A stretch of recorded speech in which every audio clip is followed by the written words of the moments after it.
All right, guys, today is a very special and very important video for my future because I'm very soon going to begin the process of selling off almost everything that I own in terms of my CS2 inventory. Now, this is not a video that's supposed to scare you. This is not a video that's supposed to make you panic. This is not a video to talk about how CS2 investing is dead. It's actually quite the opposite. In this video today, I'm going to be explaining why I'm selling everything and how in this process it's going to help me double down and go even harder in the CS2 investing community, and it's hopefully going to help me make more money going forward in the future. And in the process, hopefully I'll be sharing some tips, some insight, and some tricks that'll hopefully help you guys make some more money going forward into the future as well. But this is definitely going to be a pretty crazy video, and the process of me selling off all this stuff is going to be pretty crazy as well. And I hope it works out. I'm a little bit nervous, but I'm also very excited. But of course, first, just want to mention my cash trading business. If you guys are looking to sell any of your CS2 items and turn them into cold hard cash, crypto, or any other payment method, definitely hit me up over on Twitter. It's going to be the first link in the description below. I like to buy pretty much anything and everything for the right price, but of course,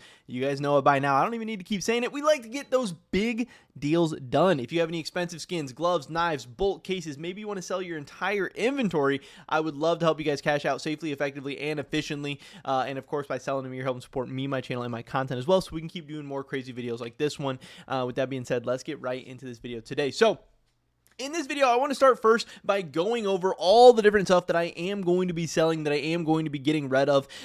These are things that I have collected and purchased over my CS2 investing journey so far. It's been almost exactly 2 years since I began CS2 investing, and in that time, I have purchased all kinds of different things. I've been in all the different kinds of CS2 item categories because I started from ground zero. I mean, literally, it's been almost exactly 2 years now, and when I first got started, I didn't know anything about CS2 investing. I didn't know what skins were what. I didn't know what cases were what. I didn't know what made a good CS2 investment. I didn't know what made a bad good CS2 investment. I didn't know about fundamentals. I didn't know about, different supply numbers and what supply numbers were good and case unboxing numbers and all that stuff. And I've learned so much in the past 2 years, and I think I'm in the best place of my CS2 investing career right now. But in that meantime, I've made tons of investments. I've made good investments, bad investments. I've made things that I'm holding on to. I've made things that I've sold out for profit, sold out for loss, whatever. But at this point, I want to start focusing. I want to start honing in on what I believe are the best CS2 investments. So I'm going to be getting rid of a lot of stuff that I no longer think is the best of the best in terms of CS2 investments. Now, a lot of this stuff I think will still be highly profitable going forward into the future. There is some things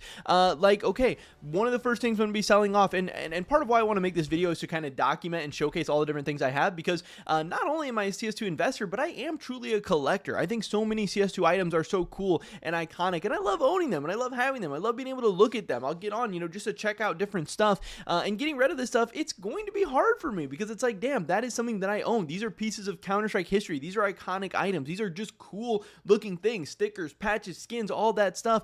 So I want to have all of this documented in a video as well. But the first thing I'm going to be getting rid of is my bayonet frog patches and all my patches. I want to be fully cashed out of patches. And again, this is not because I don't think patches can be a successful investment going forward in the future. I actually think patches are still going to be very successful and very profitable going forward in the future. Now, hey, the bayonet frog, it currently sits at like $350 or something like that. So, as I start to think about it more and more, it's like, hey, do I really think this bayonet frog thing's going to go to $700 or $1,000 or whatever?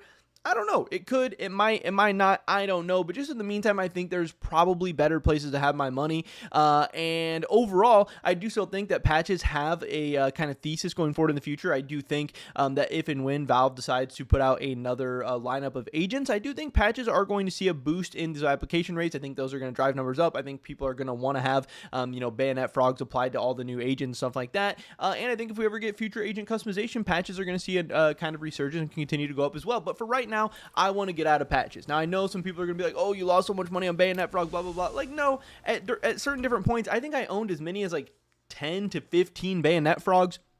Some of them I purchased at the top of the market, around $500. $500, I think, was about the most I ever paid for a couple of these. But a lot of them I paid for a lot less as well. And also, these were all cash traded, so I also bought them at all discount prices from the market. I think I only paid like market price for about 2 of them that I was holding as my own personal investments. But I am ready to move on from patches. Again, not because I don't think they can still be profitable. And if you're a patch investor, I still think you're going to be okay going forward in the future. But it's just not where I want to have my money. I want to have my money in other places. Then I have, and in that, I have tons of patches. I have Death from Below, Abandoned Hope. I have some Dead Men patches. And again, some of these I bought as early as 2023 and I've made a killing on. Some of these I bought during 2024 and I've lost some money on. Overall, it's fine. Maybe I made a couple $100, maybe I lost a couple $100, whatever. But it's not like patches were a disaster for me by any means. And again, I still feel confident about them going forward in the future, but it's just not where I want to be.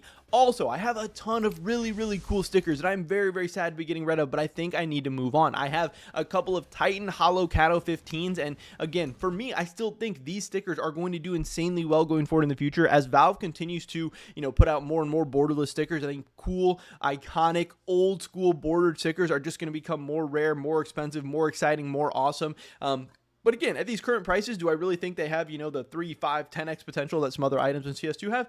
No, not really. I think it's going to take a long time to develop, but I think we're already seeing, as Valve put out a ton of new skins recently, you're seeing a ton of Cato 14, DreamHack 14, Cato 15 crafts, and I think those application rates are going to continue to go crazy as Valve continues to put more and more stickers out. These stickers are only getting more rare, they're only getting older, they're only getting more iconic, and yeah, the best looking Cato 14, DreamHack 14, and Cato 15 stickers I think are going to be amazing investments going forward in the future, but I don't think they're going to be the best of the best. I have some other cool stuff. I think TSM Cato 15 stuff is really, really cool, especially because, like TSM's not getting any new stickers or anything like that. So these are really awesome. I love that TSM stuff. I have this Cloud9 DreamHack Hollow from 14 that I think is really sick. That's not something I necessarily want to get rid of. I have a Titan Cato 15 paper that I would love to hang on to. I really love owning it. It's a really cool collector's piece. Again, I have some other patches. Dead Men patches I love so much. I think they are really, really, really cool. I have some other stickers that I sniped off like Buff Market for really good prices. I picked these up for below market prices, and I'm already, up really, really good on some stickers like this. Clone 2014 is definitely not my favorite, but still really good. I'm going to be selling out of a lot of my Atlanta and Columbus stuff. Again, Atlanta, Columbus stickers, good looking bordered stickers I think are really, really, really cool. Boston stuff. I have a nice collection of a lot of these that I picked up at really good prices. A Team Liquid, a Hellraisers, a G2, an Optic Hollow. I mean, this sticker is so iconic, so crazy. I think the price is only going to be going up for this one again, especially as application rates increase and we get more and more skins and stuff like that. Then I have some more investments and stuff. Some of this stuff I've lost a decent amount of money on, but I have more investments in some of my chests and some of my storage units and stuff like that we can dive into. I don't even know what is in all of these. We have some more patches like the Metal Silver Demon patch. Again, some of the best looking and most kind of used and collected patches and stuff like that. I have some agents that have bayonet frogs on them. I think I have like 4 or 5 bayonet frog agents in total. I have more Cato 15 stickers. I don't know how I end up with. I have Stockholm patches. I have a Cloud9 Cato 15 hollow. This one is very sick as well. So just overall, lots of really, really cool stuff that I am definitely going to be sad to get rid of. I also have a lot of Stockholm and Antwerp stuff that obviously I've lost a nice amount of money on. I have some Stockholm stickers, some more stuff like that. I have patch packs from Stockholm as well. Again, these things I think are going to do well. And again, at the end of the day, all of these items have pretty decent fundamentals. Not necessarily the borderless stickers, but the patches, the patch packs, a lot of those older stickers, they have demand. Their quantities are decreasing. Their prices has been slowly going up over time. These patch packs, we don't really see major team sticker patches anymore, so they're rare. They're iconic. They have reasons to go up. I have these Dick Stacy stickers, which are just absolutely hilarious, and I'm going to be sad to see go.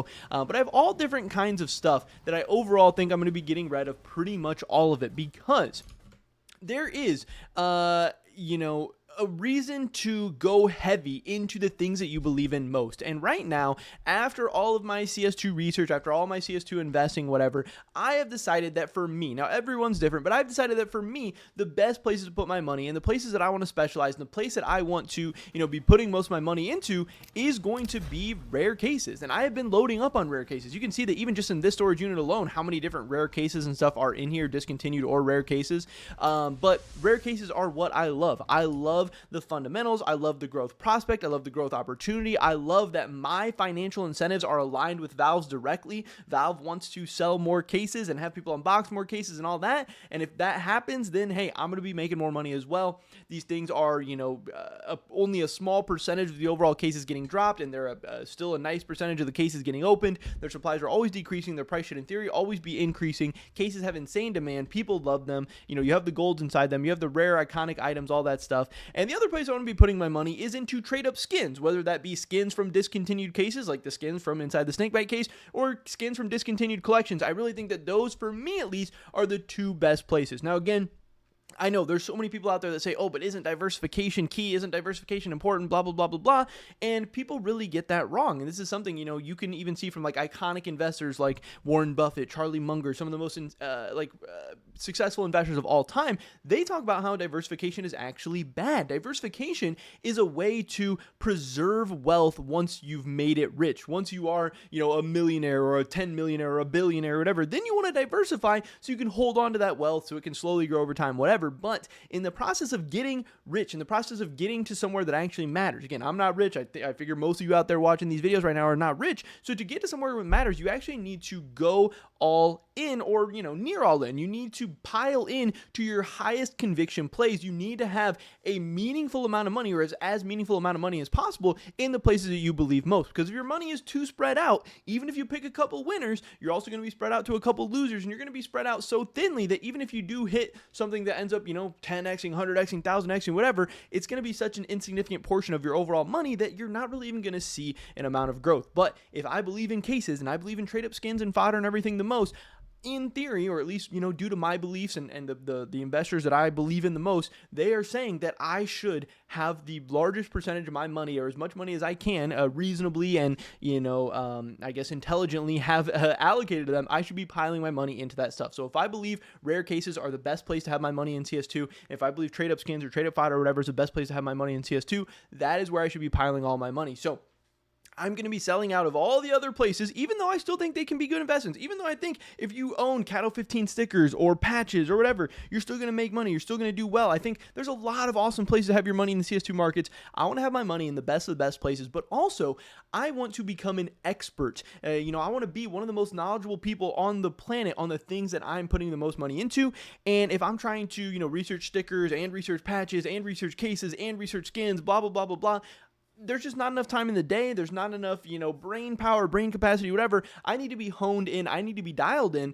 And I've learned this from some other investors and collectors and other, markets and stuff as well. People like in Pokemon, you have stuff like modern, and you have the old school, the vintage, you have, individual cards, you have graded cards, you have raw cards, you have wax, you have all this different stuff. And the people who do the best and the people who make the most money or whatever are people who specialize, and they become an expert on their certain niche, and they're the best of the best in their niche, and they're able to amplify their gains. And I'm getting to a place where I have 5 figures invested in CS at this point, so me being able to eke out a couple extra percentage gains by min-maxing my portfolio to the best of my abilities, or becoming an expert in my field, or whatever, that is going to matter more and more and more. And I do hope over the next couple of years to hopefully push my portfolio or my CS accounts to high 5 figures, 6 figures, something like that. And those small percentage gains where I'm able to eke out a little bit more, or prevent a little bit less losses or whatever, is only going to matter more and more and more going forward in the future. So again, I'm selling everything. I'm getting rid of all this extra stuff. I'm cutting out all the fluff. I'm cutting out all the fat.